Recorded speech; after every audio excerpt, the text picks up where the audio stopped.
Hey, little helpers. Today, Kibby and I are returning to our favorite topic, but we didn't realize that what most of you are looking for is actually help with this topic, but in relation to a different person. So, in doing some research for Cool in Mind, we asked you all who in your life do you need the most help with, and with what disorder? And the overwhelming response that we got was narcissistic parents. So, today we're going to talk about what are the effects of having narcissistic parents. And, you know, what might this be like for you, for your relationships? How might that show up? And again, like how maybe it's best to deal with your parents or set boundaries with your parents and maybe also empathize with them. So, Kibby, I'll turn it over to you first, talk about what you're developing. Yeah, I couldn't believe how popular the topic is of narcissistic parents. I think a lot of people are struggling with this.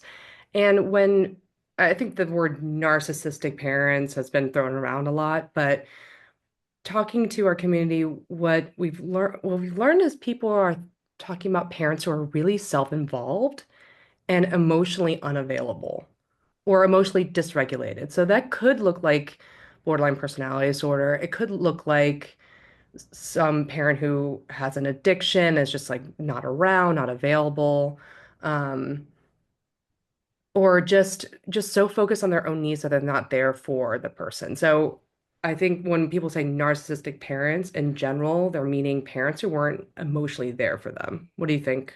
That makes sense? Yeah, I mean, I think you've been exploring these dynamics with people. Um, just from like my interaction with people, I don't entirely know. I think that's a good way to define it for the purposes of this conversation because narcissism is a concept that is so either overused or there's just a massive number of narcissists walking around our planet, and I don't know which is true. But Yeah, um 100%. but at the end of the day, it's a spectrum. And so all of our parents display some sort of narcissistic traits. I mean, mine do. I will as a parent. But I essentially don't see my parents as people who couldn't put my needs first. And I think that's the major difference when we talk about truly narcissistic parents versus maybe like boomer parents who have certain expectations of their kids. And really, that a lot of the hurt that comes in is noticing that, yes, at times they seem to delight their parents. At times, their parents make big gestures and declare their love and are basically around, but there's just this sense that when push comes to shove, in a lot of ways, parents will not put their needs of the child first. Mhm. Yeah, that emotional deprivation seems to be a big theme, and people our generation are struggling with. So, in Cool of Mind, we're building this general platform and community for people kind of like us, who struggle with growing up in an environment where they feel emotionally yeah, like unappreciated, right? Like feeling unseen, feeling like they don't belong, feeling really lonely, even though their family life might not have been traumatic or abusive. It just they grow up feeling like they're not worthwhile. They have low self-esteem. They constantly are chasing emotionally unavailable partners.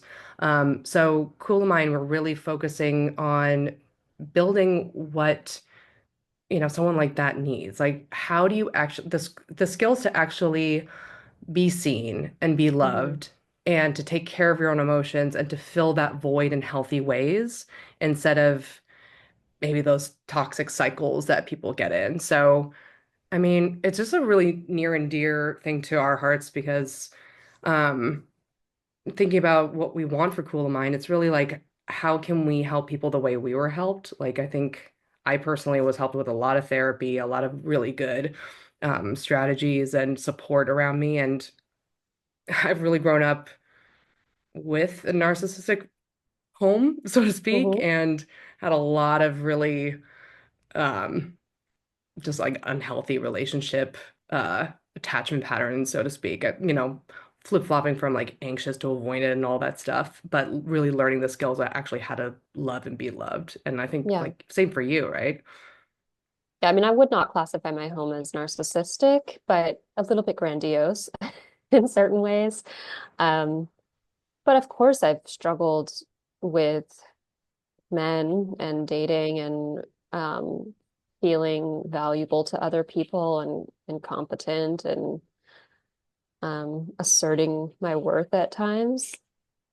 So, and I think that that's a very common story. So it's, I mean, I think most people can really use these kinds of strategies and support. Yeah, so just, before we really dive into this topic, I'll say that in Cool of Mind, we're building a community where we'll do webinars and a lot of, give a lot of resources and educational like Q&As, so people can learn what narcissism is, what is self-esteem, what are relationships, how do you actually make changes in those. um, but also through one-on-one coaching, um, and really anything you need. So we're really building whatever people need to really learn these skills and like make them stick. If you're curious about that, you could go to coolamind.com, KULAMIND.com, or actually now we put in the show notes a place where you could text me and Jacqueline directly. So there's like a send a text. Yeah, there's a send a text button at the very top. Just like tap on that. You could talk to us and just even if you want to just like ask questions or say hey, just shoot us a text there. You didn't know that, right? Like we just added that. Yeah, No. yeah, yeah. Surprise.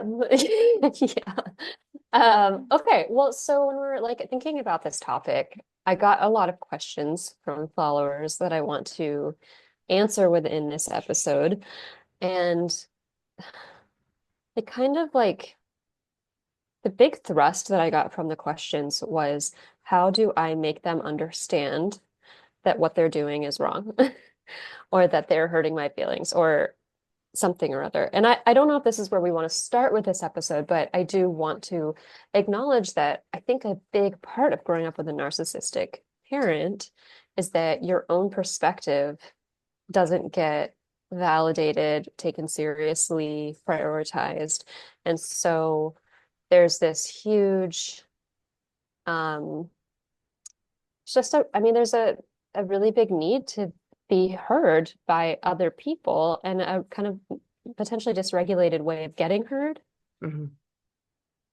Yeah. I mean, it almost seems like, I mean, the way it felt like for me was I didn't really get someone to take care of me in the way I needed to when I was a kid. And so I really, really want that. I really, really wanted that growing up, but then didn't trust it when I got it. So there's this Hmm. real push and pull of like, I need to be something special or do something special for anyone to actually give a shit about me. And then if I don't do those things at full throttle all the time, my whole world will come crashing down and no one will actually want me. Hmm. And then I wouldn't trust actual intimacy. Like I wouldn't trust act when someone says they love me. I'm like, yeah, I would feel good, but there's a back of my mind that was like, yeah, but, Yeah. yeah, but it's only because I did something that you Hmm. liked. It's only what I did for you. Yeah. It's confusing because it, in a way, like friendship is about what you do for other people. Like if you are a good listener, if you are Yeah.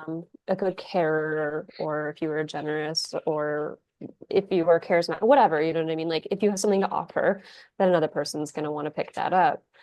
But there's a sense, I think, when you've grown up with parental figures who wanted you for what you produce rather than who you are, Hmm. that it's maybe just it's hard to know. Like, yes, I give things, and that's important in a relationship, but is there, how do I know that there's any love for me as a human being in this as Yeah. well? Yeah. Yeah, this is something we talked about before with unconditional love. Is that even real? Like, if you are a terrible person, if you're a Yeah. terrible kid, you know, do you deserve unconditional love? I mean, I don't have the answer for that, but looking at the literature, it's interesting to think about the different ways like what narcissistic parenting could look like. There's like 3 to 5 dimensions that I saw was one was actually, let me pull it up. The five different characteristics of of a parent who's narcissistic is one, lack of empathy, two, grandiosity, three, criticism, Mm, four, control, manipulation, and five, parentification.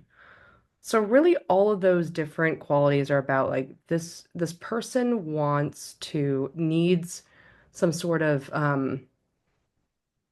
like admiration and certain kind of status or certain kind of in its special status in order to be worthy. And hmm. so what they do to the kid is that they devalue them, like really criticize them whenever they don't fulfill that standard. Yeah. Really focus on the showiness and don't attune to the kid's needs, right? And so I still don't know the answer about the, unconditional love, but I do know being a parent, you really have to work hard to put their needs above yours. Like if you're Hmm. tired, if you're bummed out, if you need like affection or whatever, and that kid is crying or in distress, like you need to show up for them. Like you need to Hmm. just like put your stuff aside and then help the kid. I mean, not Yeah. 100% of the time, but like that's the role of the mom. And if they don't do that, then this like reversal happens where the kid becomes the Hmm. parentification. So, yeah. I it's interesting. I was thinking about this distinction earlier. I was like, okay, my parents, when I said my family's a little bit grandiose, what I mean is that there is a sense that the whole family is supposed to uphold the egos of each one of the members. So, like, we are all supposed to be beautiful and successful and therefore reflect on like each other that way. Like, it's Not overly important. narcissistic at all. Well, but it's interesting, right? Like, yeah, so yes, there's pressure to be a certain level of a couple of characteristics, Yeah. but I wouldn't say the coldness is there, the control, the manipulation, the parentification, the victimization, any Hmm. of that, which is why to me my family just feels a little bit boomer. Like, um, there was huge pressure to be thin all throughout like the 90s and the 80s, and I think that that's like part of my family. Um, and we were taught like you should do big things. You have big brains, use them. Don't. And a lot of this, I'm like, I'm probably going to pass on to my own kids. I mean, maybe differently stylistically, but I am going to have expectations. And I know you'll have expectations of Jackson. Um, so, so yeah, in a way, I'm like, okay, I've had to live up to a standard that is sometimes a little bit unforgiving, but when I haven't reached it, have I gotten criticism? Yes, but I wouldn't say I've felt loved less. Hmm. Um, and I wouldn't say I've had to like apologize for not meeting that standard. Yeah. Or like, and that's a weird thing to say, like, I'm sorry, mom, that I'm not thin enough. Like, of course not. But at the same time, I think a lot of people who grew up with narcissistic parents find themselves in this role where they are constantly apologizing for existing, constantly apologizing for not being the narcissistic supply that they are there to be. If they produce any kind of narcissistic injury in their parents, then it can be World War III, and they have to grovel and submit and erase themselves in a certain way. And when you do that long enough, that's really dysregulating. Hmm. I mean, you're a really interesting example because your family does have high standards for s social markers of success, right? Like the professionally and physically, Yeah. and yet they still have the secret ingredient of like loving you and loving their Yeah. kids, right? So what did that when you said they if you didn't meet that standard, they might say something, but you didn't feel less love. Like what does that look like?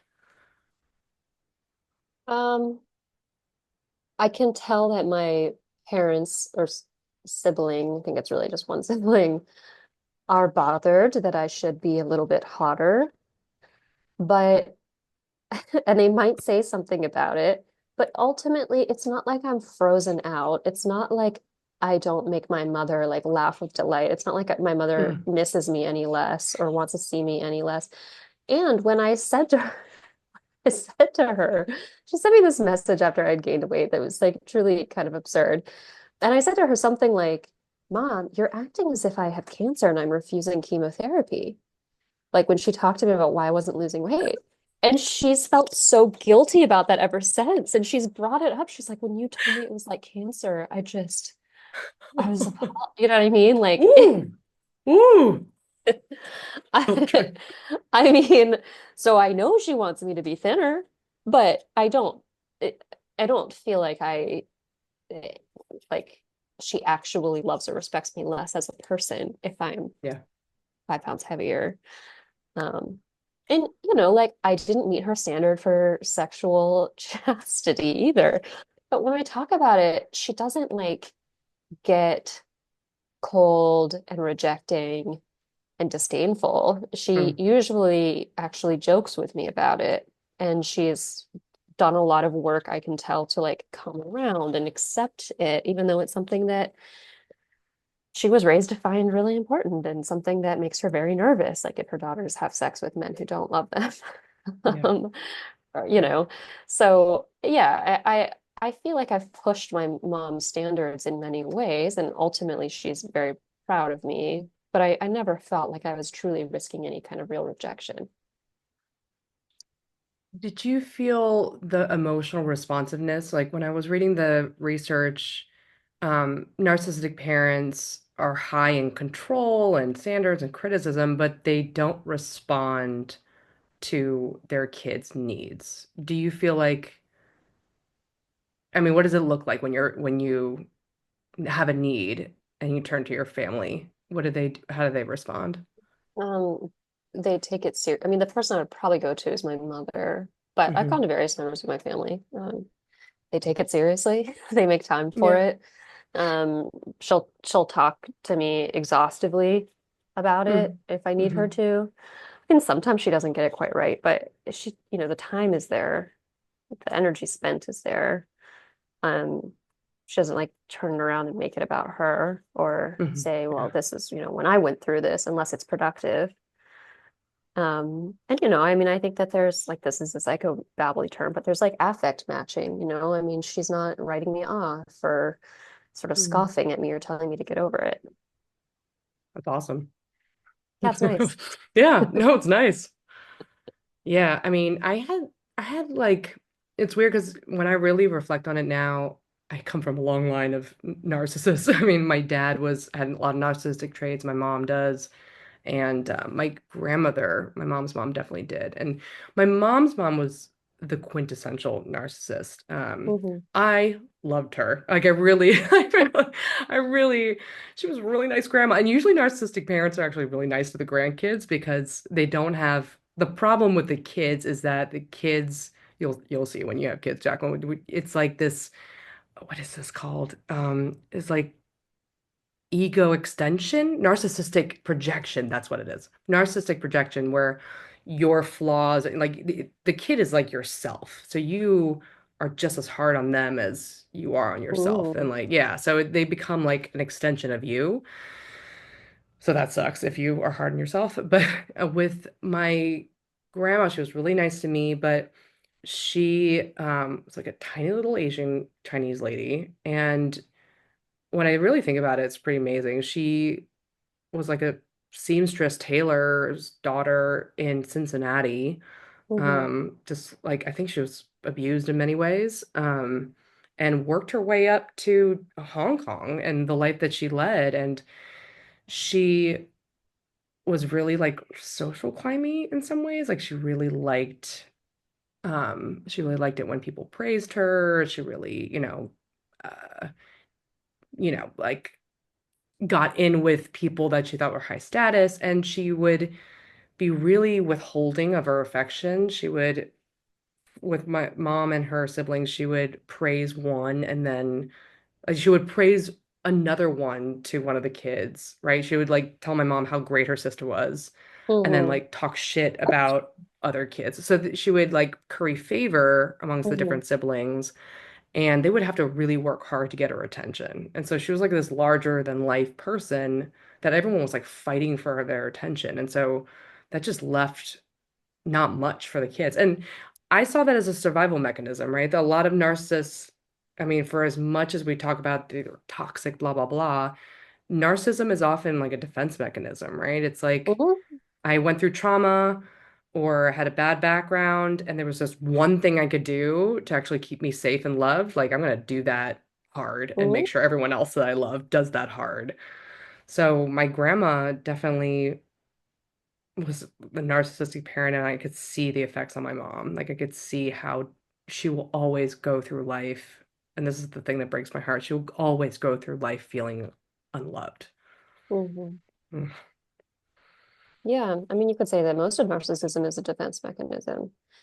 I mean, there's healthy narcissism, but yeah, when you don't feel as though who you actually are is something that can be loved by other people because that's how you've been treated through your formative years, then you're going to figure out what you think can be loved and project that as much as possible. But being loved for a projection of yourself isn't very filling. Hmm. Um, and it's rickety and liable to be fractured. And when that happens, it's extremely threatening. What if you can see through the projection to the unlovable, damaged self inside? And then what if I have to see through the projection towards the unlovable, damaged Yeah. self inside and can no longer be the projection? Then what does that mean? I'm now completely vulnerable and threatened. And Hmm. and that is just such a tension that doesn't leave a lot of room for anything else. You know, it's interesting when I was thinking about would narcissistic parents ever put the needs of their child above themselves? I could see a narcissistic parent taking a bullet for their child.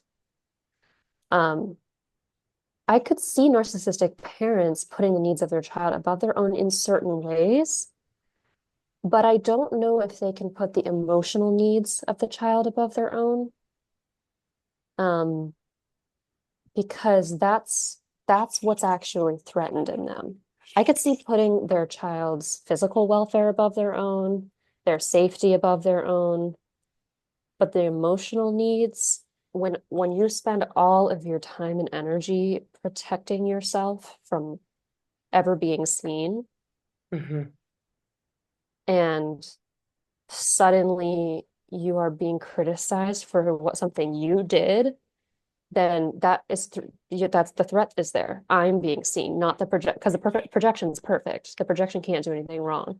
Hmm. So if I'm being criticized, it means I've been seen. Oh my God, absolutely not. That is what I protect myself against at all costs. I don't go there. Hmm. Hmm. You deal with that on your own. You that those must be your bad feelings. Projection that wouldn't do that thing. That's not possible. It must be your fault. Go. Interesting. Yeah, that's interesting. So you're saying that emotional needs are like vulnerability or are like, I mean, it's also like what do you mean by emotional needs? I think that could be really, Yeah, I mean, if somebody like narcissism, it's like we act as if it's this very clear-cut thing, but I don't think it is. If we think about my ex-fiance, for example, yeah. it's not like all of my emotional needs were neglected. If I needed a hug, if I um had a shitty day, if I needed someone to celebrate with me, he could usually do those things, unless it came at a cost to himself. And Hmm. especially if the cost to himself was acknowledging a defect in himself. And that's the Hmm. one thing the narcissist cannot do. Mm. Hmm. Interesting. So if you're a narcissist and I say to you, hey, it hurt my feelings when you X, or like, hey, could you do the dishes? There's a sink full of them. Why, like, why can't you help me more? Or I need you to show up for me without inserting yourself. Like, do you know what I mean? Like, if there's any kind of criticism behind the need, it's unlikely to be met. Yeah, that makes sense. Yeah, because it's so fragile, right? Their sense of self-worth is so tied to a specific thing. And it's interesting. thinking about your ex because your ex and I both, I remember relating to him with the narcissism being around your professional, or your like your intelligence or your professional output, right? Productivity in some ways, like him being useful, him being like doing things well or something was something that I was very proud of. So like if that one thing was criticized, oh, not even just that, it's also control over you was really important too, right? Mhm. That's like a narcissistic thing. They need control over another person. If I were his narcissistic supply, if I was the person who provided him with an idealized view of himself, for one thing, I mean, I thought he was like a perfect human being when I first met him. If I was this like pretty girl that made him look good and like made him look like he could get high status women, um, then it was very, very threatening if I would go elsewhere with that. He was very afraid that I would cheat on him, Hmm. was very afraid that I would bring that supply to somebody else and therefore bring him shame and destroy his ego and yada, yada, yada. I'm not saying that's the only reason people fear that they'll be cheated on, but when you're doing everything in your power to control another person, then it suggests that there's something more to the story than just, yeah, that would be a betrayal of our intimacy. It's been so long since we talked about him, and now all those memories are flooding back. It's so interesting. But yeah, it's like the other person, the narcissistic supply, the kid, the girlfriend, whatever. It's this feeling of being objectified, right? It's Hmm. like your emotional needs might be met or your needs might be met, but if it's in service of them, right? Hmm. Like if he meets your emotional needs and it's like responsive and loving and whatever when you're sad, that keeps you close, right? It's like the stuff that would, I Yeah, mean, it's weird because it's starting to feel like an addiction, right? I've kind of said this before, yeah. but it's this it's this sense from this parent like there is one thing that they need, like food, like they're acting Hmm. like they're starving and they need food, and when you're starving all you can think about is just Hmm. fulfilling that basic need. It almost seems like when narcissistic parents are starved of the admiration or validation or attention that they need, like food, uh, everything else dims. And Hmm. it's funny because it's like, what was it about my mom that felt similar now to back then when she was drinking? Like things are Hmm. changed dramatically since she's gotten sober. However, there's something about it that still feels really like I still feel it a lot and it really bothers me. And it's this feeling that there's something else that is more important than what's going on with me. Hmm. Right? Like if my emotional, and before it was alcohol and now it's like love, which is confusing because it's like she's warm and she's loving and she is responsive and empathetic, and yet I sense that it's not about me, which is the most Yeah. annoying part. Like when she says I love you, or when I I even want her and need her and she responds to me, it feels less like this is a mom who's paying attention to their kids' needs and they're gonna do it. It's like she's finally getting the food. She's getting Yeah. a snack and she's like all in. Hmm. And I resent it. So Yeah. it's just, I yeah. mean, when we think about addiction, people become addicted to the thing. Sometimes it's because there's actual physical addiction that goes on. But in general, when there's an addiction, you're addicted to what makes you feel safe. So alcohol makes you feel safe because it helps you avoid hard emotions and hard experiences. Hmm. Um, it helps you avoid social awkwardness. It helps you avoid shame. It helps you avoid all sorts of things, right? Because you're just drinking, you're just fucking yourself up. You're, you know, putting yourself out of your misery. And when that is taken away from the addict, there's a big gaping vacuum there. Mhm. What now is going to make you feel safe? Well, hopefully, a whole bunch of other stuff that comes in, like great social support and meaning and a fulfilling career, et cetera, et cetera, et cetera. But if you don't really fill that back up, it's hard. And if you're narcissistic probably because you have a big gaping vacuum in your life from early childhood. And so, yeah, I mean, the addict is so fully focused on getting the thing that makes them feel safe. They are all threat detection. That if that's taken away, it's chaos. There's lying, there's violence, there's, Mhm. tantrums, there's a lot of things. And so now, yeah, your mom doesn't have the alcohol to make her feel safe, but what's her big gaping vacuum is lovability. Mhm. So I think that going for love and affection would make some sense, but it sounds like you're experiencing not as her putting love into you, but her extracting love Mhm. from you and putting it into herself. Mhm. And that's not about you. Yeah, it's so confusing. It It's about really is. using you to feel safe. Yeah.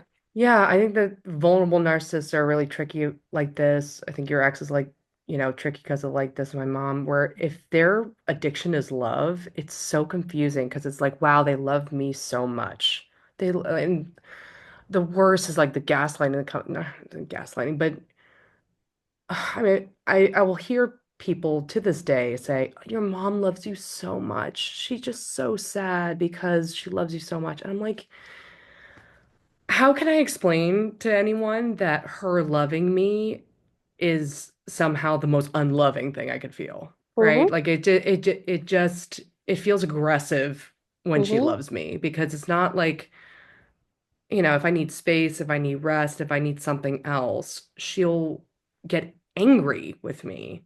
Yeah. And it's like no, I to to feel loved and to actually feel like you are a loving parent, like respect what I need in that moment. Like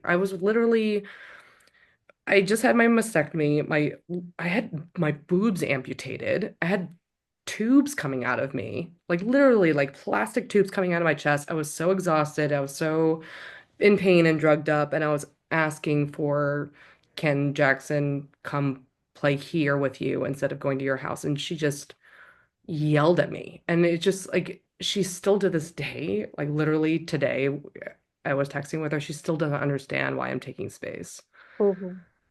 So it's Yeah, it's just like, abhorrent. oh gosh, she loves me so much. She wanted to play with, play with my kid and be a great grandmother. How terrible. Like that's what she's telling everyone. But I'm like, I needed something from her at my Yeah. most vulnerable, and I didn't. I not only didn't get it, but I got backlash for saying that I Mm-hmm. needed something. And Mm-hmm. and I think this is like a suspicion of mine. I think it bothered her that I was in a position of so much need that it definitely would trump whatever she needed at the time, right? Like her need to play with Jackson in her house was not as important Mm-hmm. as like me recovering from cancer and surgery, right? Like, I No, mean, of now I'm course not. sounding entitled right now, but like, You're you not know what I sounding mean? entitled. Like, it's just You're like, recovering from it was having just like, oh. your breasts amputated. That's fucked up.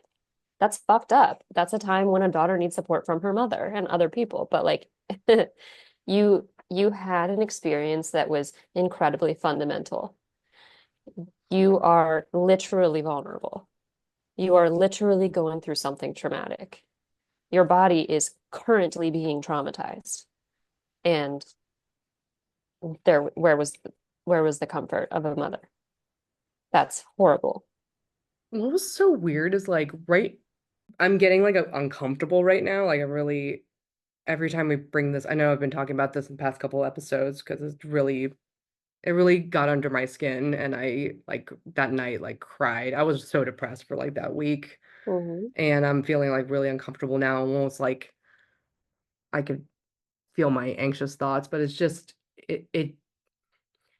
all I want to do is just like scream out to her, right? Like, all of my, I learned this is called like a healing fantasy, where Hmm. if your parent doesn't see you, you fantasize about doing something that is like shakes them out of it, or them getting treatment or whatever, that they finally turn around and go, "Oh my God, I'm so sorry. Hmm. I didn't know I hurt you this badly. I, I was hurting and I needed something, but I'm sorry and I'll do better." Hmm. And I just fantasize obsessively over like yelling at her these things, and like maybe this is what I'm doing right now, right? But on the podcast, like screaming out my pain or so to speak. But it's hard that it doesn't like it doesn't go away. I mean, I try my best to like accept her for who she is, and yet there's still like that little child version that's just like, hey, like It's a massive I need ask. stuff.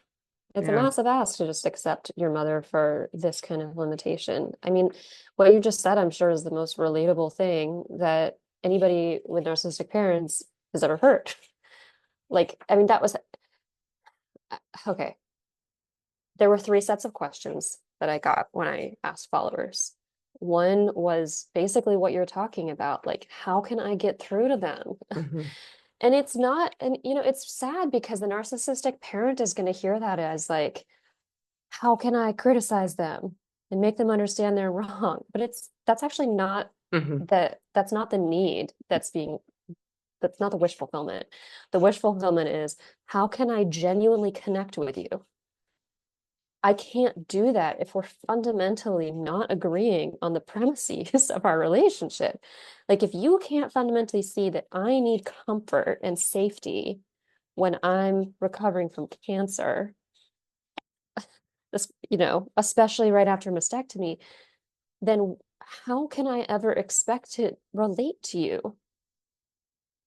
If my needs are fundamentally that unmet, then what kind of relationship or closeness can we ever hope to have if you can't accept what I'm saying? Hmm. I mean, there's really a bid for connection there, but it's just getting totally missed by the parent as you just want to put me down. You just want to Hmm. assert power over me. They can never let themselves be disempowered, Hmm. not the person in control. Maybe because they've been victimized when they were like that in the past. I mean, it's understandable from some sense, but it's extremely sad that Hmm. Hmm. there's just Yeah. it's just so impossible to have a genuine relationship. Yeah. I mean, at least my experience is like when you do what you were saying, where you're doing a bid for connection, like, hey, when you criticize me or you do this thing or, listen to my needs, I really want you, I really want my mom. Um, People in the community have been saying that their parents have gone, oh, fine. I can't do anything right. Like I Yeah. can't fine. You don't love I'm the worst parent. I'm just saying these things to make you, the best that I possibly could, but fine, I'm a terrible parent. Like they collapse into shame with the criticism, right? They Mhm. don't even say, "Oh, this thing that I did hurt your feelings and let me try my best to meet your need." It's just like fine. It's just like throwing your hands up and walking away from the whole Yeah. thing, which is worse, Well, right? I mean, I think that's for two reasons. One is if you were genuinely thinking that only the projection of yourself is truly lovable, Hmm. then what has been exposed is your true self, then you're going to collapse into shame because your true Hmm. self is unlovable. And so, okay, that you've just seen it, there you go. The other thing is just like it's a very strong technique for getting the love and affection and reassurance back. Yeah. Because we've talked about this. As soon as she says, I'm just the worst mother, you're going to say, no, that's not true. You're a Yeah. wonderful mother. Hmm. So, Yeah. so Which yeah, but again it's super puts their needs frustrating. first. Exactly. Exactly. It's super, super frustrating. And I think this conversation brought up the second set of questions, which was, do our parents truly love us? And that's a really sad question. And my heart kind of broke when I read that. Yeah. Yeah, I It's remember kind of you like, showing me that. can a narcissistic parent actually love? And that's a complicated question to answer. Yeah, and I mean, I'm thinking about it now. I'm trying to put the framework of addiction in there, right? Like Hmm. my mom admitted to choosing alcohol over me sometimes. Like she would be actually getting a shipment of vodka to the house, and she didn't want me to see, so she would pick a fight to throw me out. So Wow. she would actually choose alcohol. I mean, and also like I really respect that she admitted that to me. Yeah, I'm Um, surprised she admitted that to you. yeah, it was part of her sobriety work. But so I respect that. But can an addict love someone? I mean, that's a tough Mhm. thing to figure out, because like then you're like, what is love, and what is it the love that the person needs? And if it's like that person's brain is just in like a radar mode of like, I need to get this thing, I need to get food, I need to get the drug, I need to get the love, I need to get it, whatever, then everything else becomes less important. And Mhm. I, I mean, I do think narcissistic parents love their kids. Their love just seems to be channeled into, I want the best for my kid, and maintaining that, like, perfect self is the way to do it. It's a way to keep everyone safe, it's a way to keep me safe, it's a way, like, they're just, like, zeroing in on the one thing they know is works for them, so they do, Yeah, but it's just not it doesn't feel like love, I guess. It doesn't feel like what you need.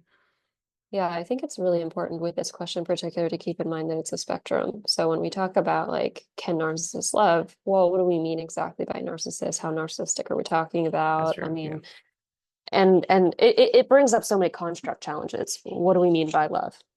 My response would be if you are dealing with somebody who fundamentally cannot put your needs first ever, then that doesn't mean that they don't appreciate you, like you, feel attached to you, and believe that they love you.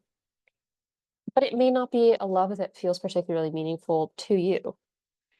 And what do we do with that? Um, a lot of times when we talk about love, sometimes it's so funny. People will mean vastly different things. Um, when we say I'm in love, that usually means I am so enamored with the projection of who you are that I've gotten to know of your good traits, whatever, like of the feelings that happen in me when I experience you. And Mm, that is what I call love. mhm, And sometimes when we say love, we mean somebody who is able to unconditionally and sacrificially put you first. And those are like vastly different mhm, definitions. mhm, I would think that people who are narcissists are able to feel enamored by experiencing you. mm, You know, now maybe some of them can't, but we're talking extreme end and individuals at this point. But I would think that like narcissistic parents can sometimes put their kids' need above theirs. Maybe. I mean, again, depending on what it is. Like you'll see, for instance, you'll see a lot of narcissistic parents working themselves to death to provide like a certain life for their yeah. kids. And that is a kind of love. That is a kind of Mhm, sacrifice. I mean, and some people would say it's a huge sacrifice. mhm, So I don't know. I mean, I think when we are looking at like when we have narcissistic parents and the choice is cut them out of your life totally or accept the situation, accept the relationship and figure out where acceptance can look like appreciation. It might be an understanding of they can't meet these needs, they can meet these other needs. When they meet these other needs, it is an expression of love. mhm, When they can't meet these other like these first needs, it's not necessarily that they don't love me, but that they are so threatened by meeting my needs. Their sense of safety is so threatened that they can't figure out how to do it. mhm. Yeah. Something like that. Yeah, yeah. It's leaning into acceptance. By the way, when you talk about that narcissism is on a spectrum, there is that scale that we found, the perceived maternal narcissism scale. I'll put Mhm. that in the show notes, so if people are like, "How narcissistic parent was my parent?" You could play around with that and see how much your parent is actually a narcissist. But no, I think you're right. I think it's a lot of acceptance and leaning into what our parents are capable of. And every single parent is flawed, right? It's Mhm. part of actually natural development to grow up thinking that your parents are gods. And then when you're in your adolescence, you're like, wait a minute, they're just like stupid people that that are, they don't know what they're doing. Um, and a lot of your development is making up for those flaws and accepting them, right? And we're a little bit better with different kinds of disorders or illnesses. Like if your parent got, God forbid, Alzheimer's or some other kind of condition where they're limited, you're definitely going to feel frustrated. You're going to feel sad. You're going to feel like they can't meet your needs. You're going to feel that distance and grief, but you might not be as like expecting of them to fill that need. You're going to accept that a little bit more. I mean, who knows? But with the narcissistic parent, they might be smart, they might be attuned, they might be actually be good at empathy. That's the crazy part is like there's so much lack of empathy in narcissism, but some of them are just really good socially. And so Mhm. it's confusing. Like my mom is like really, really perceptive socially. And yet I'm Mm. like, then why can't you see how much this is hurting me? Like it blows my So threatening. mind. Yeah. Yeah, so I'm better when I accept that like she has had a lot of emotional development problems and she can't meet the needs that I wish that she could. But then there are times when I fall back into expecting and hoping that she would, and that's when I get particularly disappointed. So Hmm. just set your expectations low and then you'll not get disappointed. Yes. Yeah, I mean, it's upsetting. It's upsetting to have to set your expectations low with the person who's supposed to give you the most love in the world. It might also Um, be like a boomer generation thing too. I mean, estrangement is on the rise. We talked about this before, where the generation above us were like, get a job, mhm. have stricter gender roles, like have Yeah, kids, and that's the way to happy life. And now we're like, I don't care that you've like, I don't care about climbing the ladder. I just wish that you would yeah. pay attention to me, right? So it's just like difference in needs. It's funny when we say boomer generation. It's probably more accurate to say that the boomer generation is much more representative of every other generation that came before. It's just that there's been a Mhm. like, rapid evolving in mental health and parenting science, basically parenting psychology, and now we have different expectations of what parents give us. Um, and a lot of social mobility that maybe didn't exist in the same way before, where boomers like raised us saying, you can be anything you want to be. So go be astronauts. Whereas before it was like, you can at best be an accountant or like Yeah. work in my electricity business or whatever. Um, Simpler times. And now it's like literally you can, oh my God, getting into the content creation world. I mean, you could literally get a career as a 20-something-year-old being on social media. I mean, mhm. like you literally get paid to be seen. I mean, the value of being seen now and seen for your Yeah, authentic self is all messed up. I It's desperately just want crazy. TikTok to get banned. But anyways, that's another story. So one of the things that I think the research is pretty incontrovertible about is that when you have narcissistic parents, you are likely to form an insecure attachment of some sort Mm. when you are older. So the third set of questions that we got was, I really liked this. It was, how can I prevent the narcissistic behaviors that were modeled for me and that I learned from showing up in my new relationships? So not just like how can I prevent myself from dating narcissists, but like how can I not be a narcissist Hmm. when that's what was modeled? Defensiveness was modeled for me. Stonewalling, silent treatment, like grandiosity, arrogance, entitlement. If that's modeled for you, it's really hard. And again, like if you're treated like you bring your parent happiness or pride when you perform well or accomplish, then how can you learn to let down your guard and be seen for just the normal you that isn't always perfecting or trying or accomplishing? So I think that's a rich place for discussion. Hmm. Yeah. How do you not pass down the narcissism Mhm. generational trauma? I I think. yeah, I think that's a big part of it. And then I also think that what we're talking about with conditional and unconditional love is how can you prevent yourself from expecting a spouse to fulfill the role that the parent was supposed to fill? That would Hmm. also be an addendum. Yeah.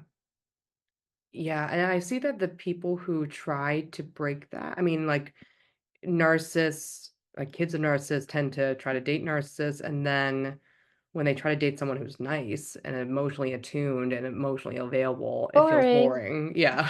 It feels like, ugh, like someone said, like, it makes me, it gives me the ick. Like Yeah. they want it too much. And it's just Yeah. like, I mean, yeah, there actually is something that feels so good about being infatuated with this person, feels so out of reach, and then you win them, Mhm. and then you like you earn that love, whereas someone who just like gives it freely, you're like, this is worth nothing. I mean, just like, Well, um, yeah, if you were taught your whole life that like you're loved for performing well, and then somebody just likes you for who you are, that doesn't make any kind of sense. But when somebody finally sees you after you have won their affection and done cartwheels for them like you have for your parent, yeah, then that makes sense. And oh my God, I got it this time. I won. mm-hmm, I yeah, performed enough that I won the game. yeah, Oh my God, wait, I didn't win the game. Now you're mad at me and now you're telling me I have to perform better. Okay, okay, well, I'm used to this too. Well, okay, then I'll perform better and I'll try and try and try and try. Oh my God, you're saying I did something wrong and it's all my fault. And this is also a familiar dynamic. Okay, I'll try and try and try and try. Um, so that would be more of the probably anxious attachment dance. man, we should do a whole episode on this, like how to actually change attachment patterns. That's a whole area of. We've done episodes on that. We have, but I kind of dug into it a little bit more, and it's really interesting, actually. I Oh, mean, cool. I liked what you said before about safety, about that narcissism is a way to safety, which I didn't Hmm. think about before. I was thinking about it as more like the dopamine hit, but Hmm. I think safety makes more sense when we think of attachment. Like, what do we do to feel safe? Like going to our parent and having them attend to our needs is a safety mechanism, right? Hmm. And then we have this blueprint for what keeps us safe, being beautiful, being performing, being perfect, right? Like, oh, like that's what I learned, like mommy likes, right? Being perfectly useful and loving or whatever. Um, and then so you have to rewire what safety means. So it's a little bit closer to, I think, like PTSD and anxiety treatments where someone's like, uh-oh, danger. I have Hmm. to, like, how do I tell my brain to stop being afraid? Hmm. So I think it's rewiring that. It's instead of like safety. And for me, it's like for a while it felt safe to chase a guy's affection. Like that felt like the thing to do, the right way to get love. And I don't know, like I think that there's a lot of like long-term work that gets you there, but I know that both of us broke that pattern and are actually with men that are very different, and Yay. actually like us for us. So it's Hmm. possible. It's just like, I mean, this merits like a whole other discussion, but it takes practice and Hmm. it takes like a disillusionment of that chase, right? Like as you're saying, like, ooh, Hmm. my parents don't approve of me for, when I did cartwheels and tricks, but this new person does. Like, don't do that. Don't think that you could fulfill that hole in the current people, right? It's about like Yeah. grieving There's that a missing block. Yeah, I mean, there's a big, what we call like reenactment.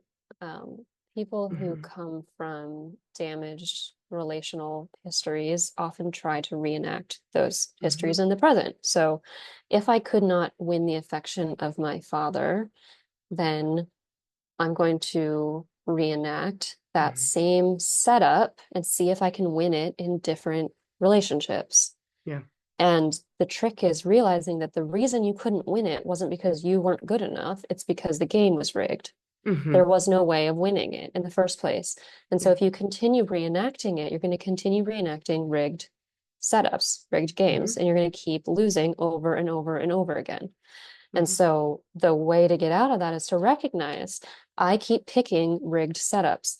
I need to step outside of that and try something new and work, probably with a therapist, on what is the discomfort and the threat that I feel when somebody treats me well, when somebody is predictable. Hmm. Why does that, is it truly boredom that I'm feeling, or is it actually a different kind of discomfort that looks like boredom, but is actually something more akin to like disbelief that they could actually love me, or, Hmm. it's just whatever's going on. Hmm. When we're thinking about then when you become maybe more the more avoidant type, or when you start taking on traits of the narcissist Hmm. yourself, Hmm.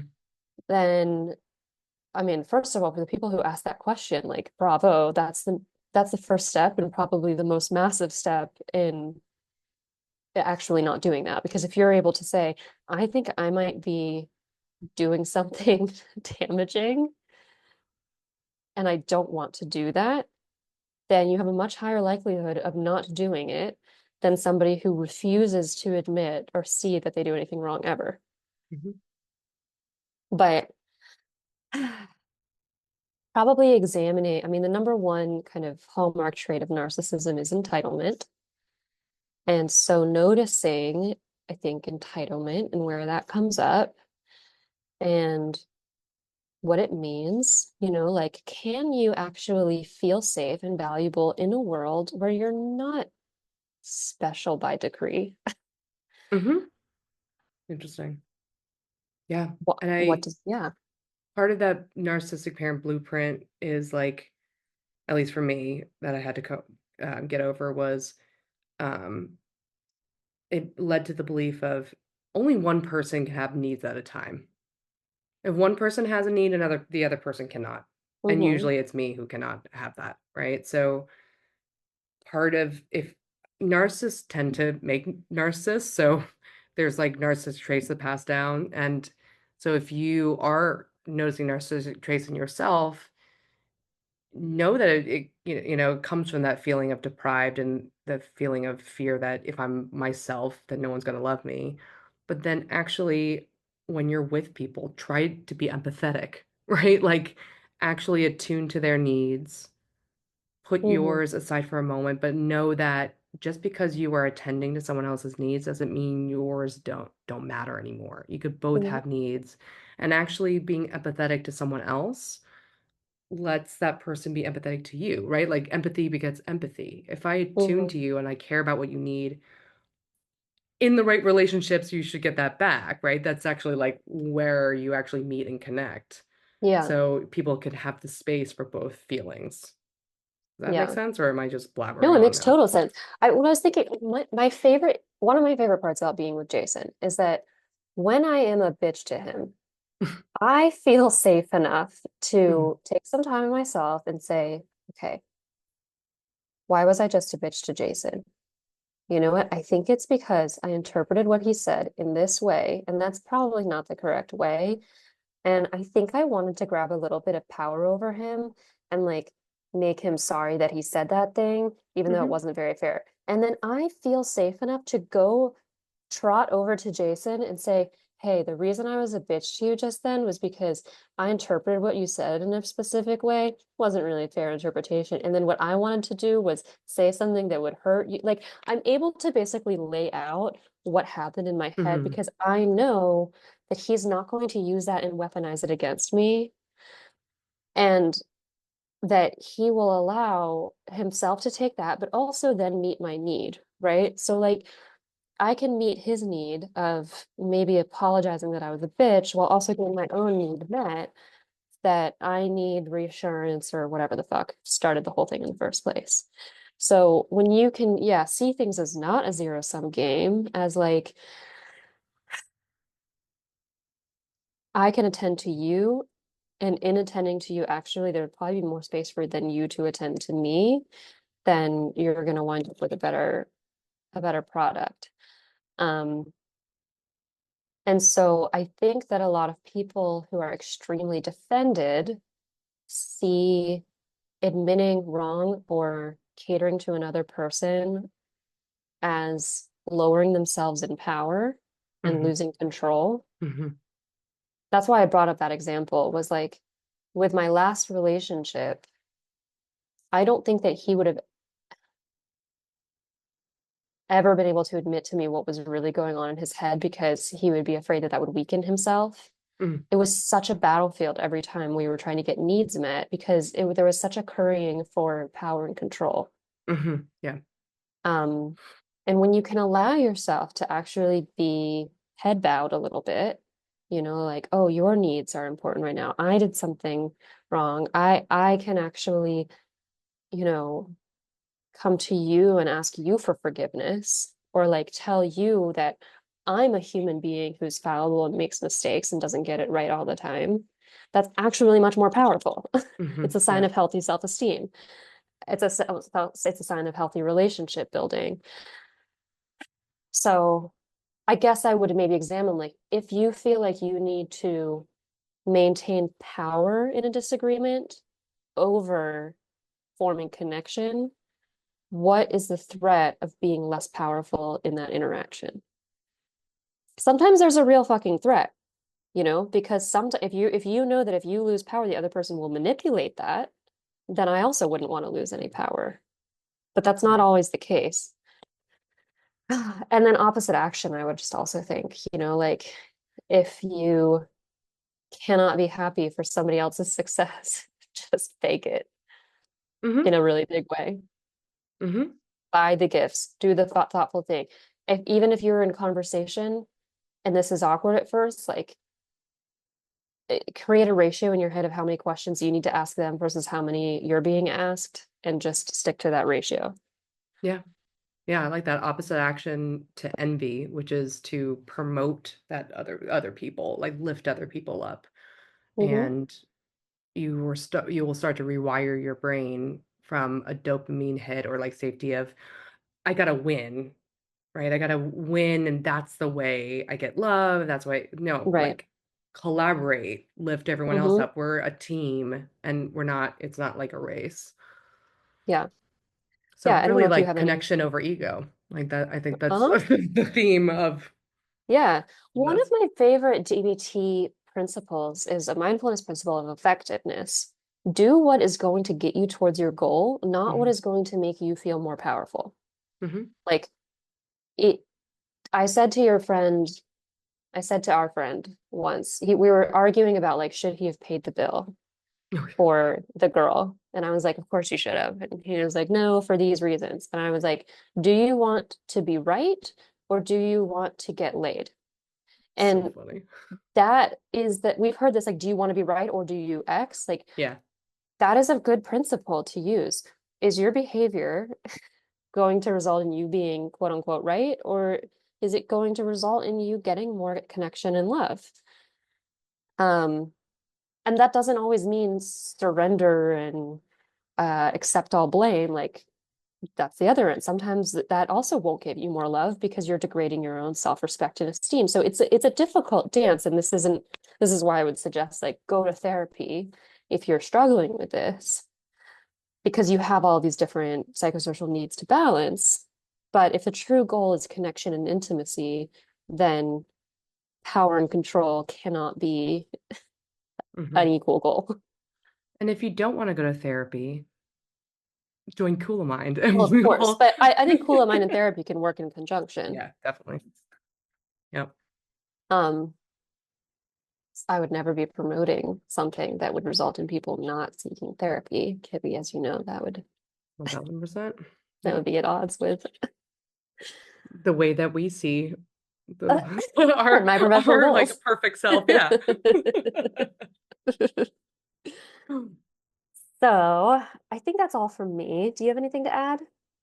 No, I could repeat that if you want to tell us about your narcissistic parent journey, text us directly. It's like in the show notes. You can just click on like send a text. Join Cool Mind for more tips and skills and hand holding through changing your attachment patterns and healing from narcissistic abuse. And what was the last one? Oh yeah. I'm gonna put the narcissism scale on our show notes. So if you're wondering how narcissistic is your mom really, you could check it out and you could get a little Perfect. quiz and see how damaged you really are. Oh. Okay. Well, if you would like to be our narcissistic supply, please give us a 5-star rating on Spotify. By accessing this and podcast, I what the acknowledge other that the one? hosts Apple. of this podcast make no warranty, Yeah. guarantee, or representation Yeah, as to the Apple. accuracy All right. Yeah, or that one, In a couple sufficiency of the weeks. information featured in this podcast. The information, opinions, and recommendations presented in this podcast are for general information only, and any reliance on the information provided in this podcast is done at your own risk. This podcast and any and all content or services available on or through this podcast are provided for general, non-commercial informational purposes only and do not constitute the practice of medical or any other professional judgment, advice, diagnosis, or treatment, and should not be considered or used as a substitute for the independent professional judgment, advice, diagnosis, or treatment of a duly licensed and qualified healthcare provider. In case of a medical emergency, you should immediately call 911. The hosts do not endorse, approve, recommend, or certify any information, product, process, service, or organization presented or mentioned in this podcast, and information from this podcast should not be referenced in any way to imply such approval